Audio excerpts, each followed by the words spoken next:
বাংলাদেশে কিছু online page আছে যারা মুখে বলে একরকম কিন্তু কর্মক্ষেত্রে আরেক রকম। এই যেমন আপনাকে চটকদার বিজ্ঞাপন দিবে যে আমার কাছে এটা শিখলে আপনি একদম পারফেক্ট এইরকম বানাতে পারবেন। যখন আপনি গিয়ে তাদের কাছে ওই সেম কোর্সগুলো করে আসবেন, আপনি কিন্তু ওইরকম বানাইতে পারবেন না, কারণ ওরা কিছু ট্রিক্স নিজের মধ্যে রেখে দেয়। ওরা দেখাচ্ছে আপনাকে ঠিকই, হ্যাঁ, কিন্তু বাস্তবে কিন্তু ঠিক তার উল্টোটা।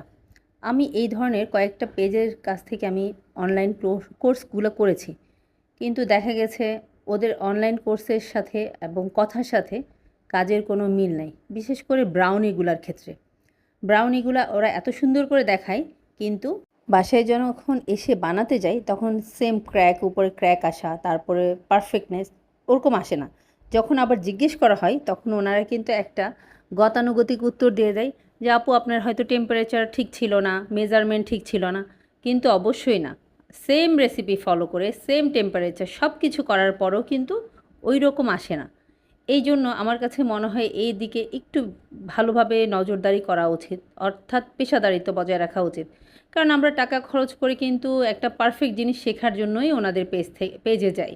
তো ওনারা যদি এরকম করে, এটা আসলে ঠিক না।